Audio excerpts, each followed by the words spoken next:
Guerre viendra, on l'espère, le temps de la résilience. Notre invité incarne sur scène cet espoir de vivre à nouveau après un terrible drame.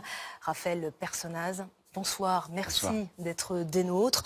Vous êtes au Théâtre de l'Œuvre à Paris et vous interprétez le texte d'Antoine Léris qui a perdu sa femme Hélène dans l'attentat au Bataclan, les attentats de novembre 2015. Vous n'aurez pas ma haine, on a tous en mémoire ce texte si fort. Vous vous souvenez, vous, à l'époque, bien avant d'interpréter ce texte, vous vous souvenez de l'émotion que cela a procuré?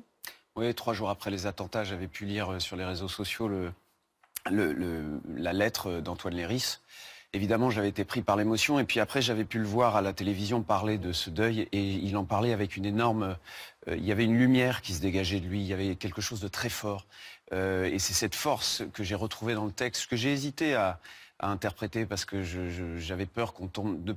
Je voulais pas faire on voulait pas faire un spectacle de ça, il fallait rester dans une adresse assez pure pour rendre compte de cette force justement qui nous donne. Des mots percutants devenus par la suite un livre et enfin cette adaptation au théâtre. On voit tout de suite un extrait. Je ne pardonne rien. Je n'oublie rien, je ne passe sur rien et surtout pas si vite. Lorsque chacun sera retourné à sa vie, mon fils et moi, nous vivrons toujours avec. Cette histoire, ce sera notre histoire. La refuser serait se renier.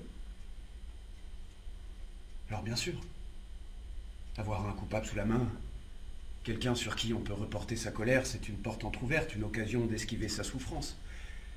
Et plus le crime est odieux, plus le coupable est idéal et plus la haine est légitime. On pense à lui pour ne plus penser à soi.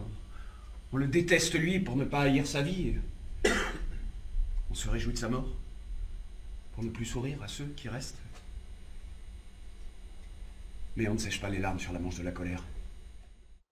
Comment surmonter la perte d'un être que l'on a tant aimé, sans haine, avec une vraie colère tout de même? On l'entend, il l'exprime. Il n'y a pas de pardon pour autant. Oui, vous avez tout à fait raison. Il le dit dès le départ. Il dit qu'il n'oublie rien, il ne pardonne rien. Et il y a une vraie différence, et vous avez raison de le dire, entre haine et colère. C'est une colère très saine qu'il exprime, et c'est une colère qui nous fait du bien. C'est aussi, au-delà du Bataclan, de toutes ces images qu'on a déjà vues, ce qu'il nous raconte, c'est le deuil, l'absence. Et comment on vit ça, et comment on vit aussi avec un petit garçon de 17 ans. C'est ça, Antoine Léris est tout de suite rappelé en fait à la vie grâce à Melville, qui est à l'époque âgé de 17 mois. C'est le petit garçon qu'il a eu avec Hélène. Et Melville, c'est ça, c'est un cordon de vie, et c'est immédiat. Immédiat parce qu'il n'a pas le choix, il faut qu'il l'amène à la crèche, il faut qu'il le nourrisse, il faut qu'il lui explique d'une certaine manière aussi l'absence de sa mère. Qu'il comprend. Qu'il comprend, ouais, qu'il ressent. Oui.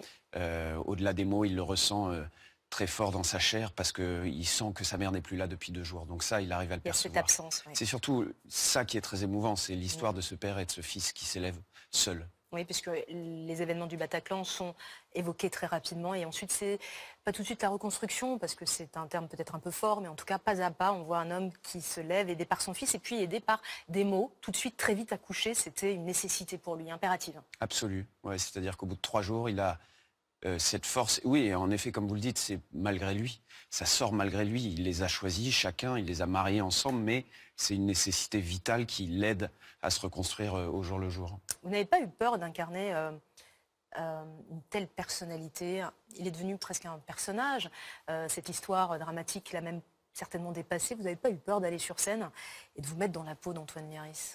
C'est-à-dire que j'ai jamais voulu me mettre dans sa peau. Ce que j'ai voulu, c'est vraiment, avec le metteur en scène Benjamin Guillard, on s'est toujours dit qu'il fallait transmettre ces mots. Oui. Juste ça. Ne pas en faire un biopic ou je ne sais quoi.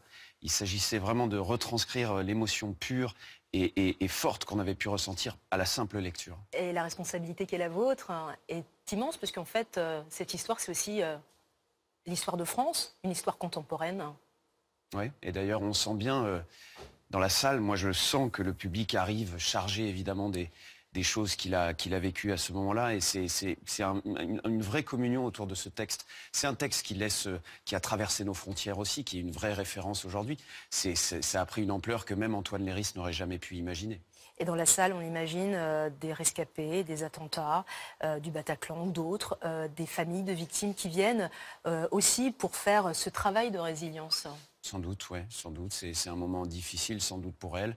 C'est arrivé qu'il y en ait qui viennent, d'autres c'est trop dur et on peut le comprendre. Antoine Léris est venu, mais il assistait à cette adaptation, mais il n'est pas venu à votre rencontre, vous ne l'avez jamais rencontré. Non, je ne l'ai jamais rencontré, mais ça a été une... Mais c'est très bien que ça se passe comme ça. Il était au courant de cette adaptation, il savait, il avait donné les droits. Et en fait, je trouve que ça correspond bien à la personnalité que j'avais imaginée. Et puis vous, ça vous protège aussi peut-être d'une trop grande charge émotionnelle, puisque c'est pas simple quand même d'aller tous les soirs incarner, même si vous n'aimez pas ce terme-là, mais en tout cas porter ce propos. Ouais, vous avez raison.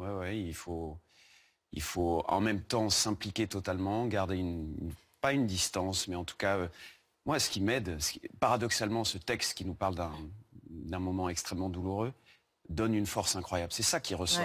Surtout, moi, je vois le public à la fin n'est absolument pas... c'est un hymne à la tolérance, clairement, et à l'amour. Hein. À l'amour et à la force, et surtout à cette force de vie qui revient aussi dans des moments absolument douloureux.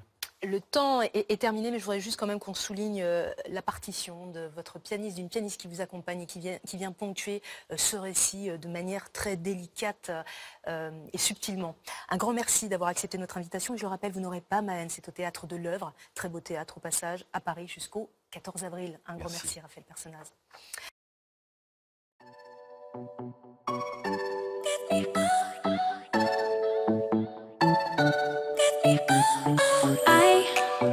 There's a light inside your eyes, you make me feel like